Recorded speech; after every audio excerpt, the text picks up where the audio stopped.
There's no advertising or sponsorship on this show, but if you enjoy listening to it and would like to show your support by, say, buying me a coffee, please head on over to 5minutebiographies.com/coffee to see how. Welcome to Season 11 of the 5 Minute Biographies podcast. Here is your host, Wayne Armstrong. Hi guys, before we begin I'd just like to briefly hand over to my friend Mercedes, who will tell you about something new we are trying. Hi, I'm Mercedes Mariño. My new podcast is a Spanish version of 5 Minute Biographies. It is called Biografías en 5 Minutos, and now is a perfect time to subscribe. Learn interesting facts about interesting people in about 5 minutes in Spanish. You can find Biografías en 5 Minutos wherever you get your podcasts or on our website www.5minutebiographies.com/Spanish. Thank you. Thanks Mercedes. And don't forget, if you enjoy listening to 5 Minute Biographies, you might also enjoy watching it on YouTube. You can check out the YouTube channel at 5minutebiographies.com/YouTube. And also don't forget to check out 5 Minute History at 5minutehistory.com or search for us wherever you get your podcasts. Right, let's get on with the show and episode 6 of season 11 of the 5 Minute Biographies podcast, Juan Manuel Fangio. Although motor racing in its various forms has been around since very soon after the invention of the motor car, for most motorsport enthusiasts, if you were to ask them what the pinnacle of the sport is on the world stage, it is likely that a significant percentage would say Formula One. The FIA Formula One World Championship, as it is now known, was inaugurated in 1950.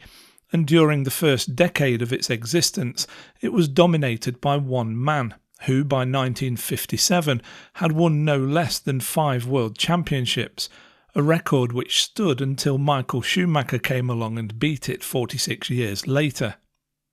Many consider him to be one of the greatest F1 drivers in history. He was Argentinian, and his name was Juan Manuel Fangio. Fangio was a third-generation Italian immigrant and was born in a city in Buenos Aires province called San José del Balcarce, which is often shortened to just Balcarce, on the 24th of June 1911.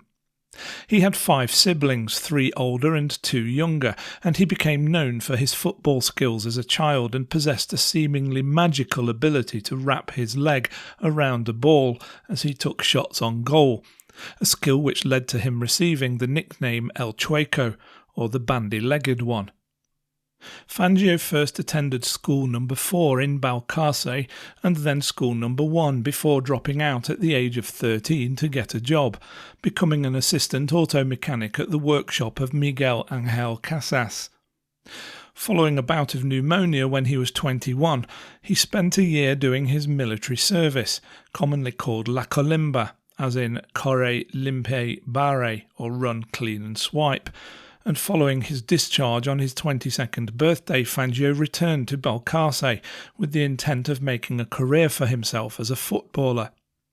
However, at the suggestion of some teammates, he and his friend José Duffard turned their attention to building their own car, with Fangio's parents making space for him to do so in a shed at the family home. Soon afterwards, Fangio opened up his own garage and raced with Duffard in a local event in 1937 called La Chata, driving in a Buick, but he failed to finish. In March the following year, he raced at the Necochea circuit, driving a Ford V8 and fared better, finishing 7th. Having been involved in the Turismo Carretera racing series in 1938 as a co-driver to Luis Finocchietti, Fangio entered the 1939 series as a driver, driving a Chevrolet Coupe. One of the races was dubbed El Gran Premio Argentino, or the Argentine Grand Prix, but a huge storm caused it to be abandoned. In 1940, Fangio entered the Turismo Carretera again, and this time he won one of the 2 races and made the podium on the other, allowing him to accumulate enough points to win the title. He successfully defended the title in 1941, winning both races in the series. This was no mean feat, as although the racing series, which incidentally is the oldest motor racing series to still be active, now exclusively takes place on closed circuits. In Fangio's time it consisted of road races, some of which could be gruelling, with distances of up to 10,000 kilometres being covered in often atrocious conditions and on terrible roads. For example, the 1940 race was 9,500 kilometres long. It started in Argentina, ended in Peru, and passed through Bolivia on the way. Following the Second World War, Fangio immediately returned to racing, having numerous successes over the next couple of years. He entered his first event in Europe in an F1 race at the French Grand Prix in Reims in July 1948, driving a Simca Gordini, but unfortunately had to retire with mechanical trouble. However, on returning to Argentina, Fangio's life and career were struck by tragedy when on the 10th day of a 20-day point-to-point motor race event between Buenos Aires and Caracas, Venezuela, in October 1948, during a nighttime stage along the Pacific Ocean coastal road in Peru, Fangio, driving in thick fog, crashed down an embankment. He was injured, but his co-driver, Daniel Urrutia, was killed. Initially believing he would never race again, Fangio recovered remarkably quickly, and what's more, it turned out that the Argentine Automobile Club, as well as the Argentine government, had taken notice of his driving successes. They presented him with a Maserati and asked him to return to Europe to pursue his motor racing career driving for his country. Fangio accepted, and only 2 months after his crash was on his way back to Europe. By the time he started his Grand Prix career, Fangio at 31 was one of the oldest drivers in the field, but the physically demanding nature of Formula One racing did not seem to faze him. He entered the San Remo Grand Prix in 1949 and dominated the race, winning by almost a minute. He went on to enter another 6 Grand Prix races that year and won 4 of them. 1950 was the inaugural year of the World Championship of Drivers, and Fangio had joined the Alfa Romeo team, winning 3 races at Monaco, Spa and Reims, but failed to win the title as his teammate Giuseppe Farina fared slightly better in the other 4 races on the calendar. However, it was a different story in 1951 as Fangio won the Drivers' Championship for the first time, again winning 3 races in Switzerland, France and Spain, but finishing 6 points clear of Ascari due to the new 4.5 litre Ferraris taking points off Farina and others in the other races. Alfa Romeo did not compete in the 1952 championship due to rule changes leaving them with non-compliant cars. This left Fangio without a seat, and he didn't race until June. Even then, it was in a non-championship F1 race driving a BRM in France and Northern Ireland. He had also agreed to drive a Maserati in a non-championship race at Monza, but missed his connecting flight from Northern Ireland. Consequently, Fangio made the fateful decision to drive through the night and arrived at the circuit only half an hour before the start of the race. Due to being massively fatigued, Fangio crashed and was thrown from the car. He was taken to hospital with multiple injuries, including a broken neck, and spent the rest of 1952 recovering. Back to racing fitness, he finished second in the 1953 championship driving a Maserati.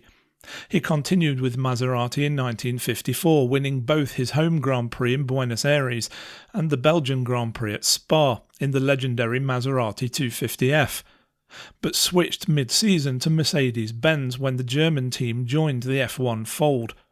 He won the first race that Mercedes-Benz competed in at Reims and went on to win 6 of the 8 Drivers' Championship races, taking his second World Championship in the process. Fangio won his 3rd world title in 1955 driving for Mercedes, but that season was marred by the death of 80 spectators and the French driver Pierre Levey at Le Mans following an accident which also left more than 180 people injured. The tragedy, which happened right in front of Fangio and nearly killed him, prompted Mercedes to retire from motor racing, with the German manufacturer not returning to the sport until 1989. Fangio moved to Ferrari for the 1956 championship, and despite him not getting on too well with Enzo Ferrari himself, he won his 4th title driving a Ferrari-prepared Lancia, winning the Argentinian, British and German Grand Prix along the way. The following year, Fangio claimed his 5th and final world title after moving back to Maserati and retired from racing following the 1958 French Grand Prix, simply saying to his mechanic, "It is finished."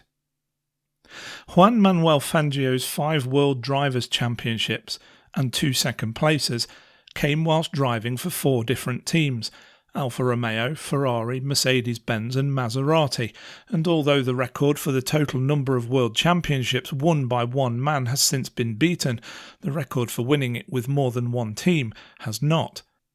He entered 52 F1 races and won 24 of them, a win rate that has not been matched. Fangio is also the only Argentinian driver to win the Argentine Grand Prix, a race which he has won more than any other driver, taking the checkered flag 4 times during his career.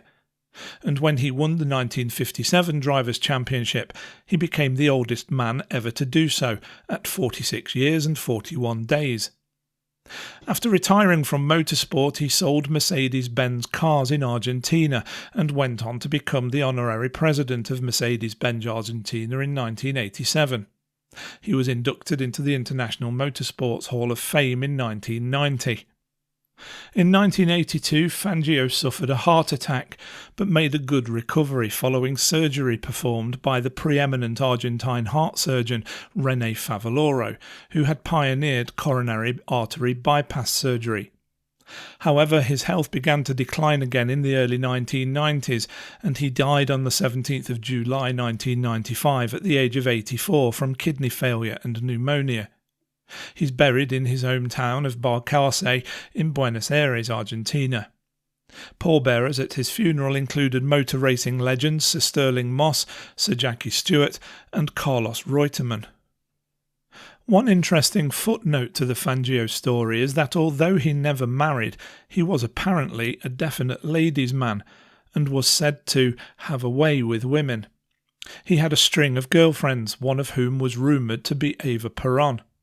He also, as it turns out, was a father to 2 sons.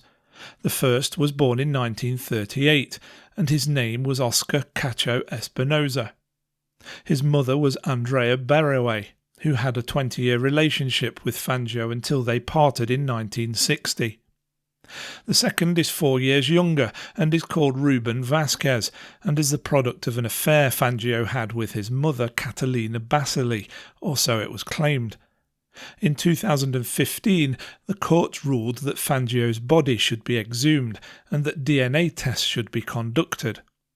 After a 2-year wait for the results, it was confirmed that both men are indeed the sons of Juan Manuel Fangio. The half-brothers met for the first time in their 70s after inheriting their father's fortune and changing their surnames to Fangio. I hope you enjoyed that episode of 5-Minute Biographies. If you did, why not say thanks by buying me a coffee? Head on over to 5minutebiographies.com/coffee to see how. Thanks for listening to the 5-Minute Biographies podcast at www.5minutebiographies.com.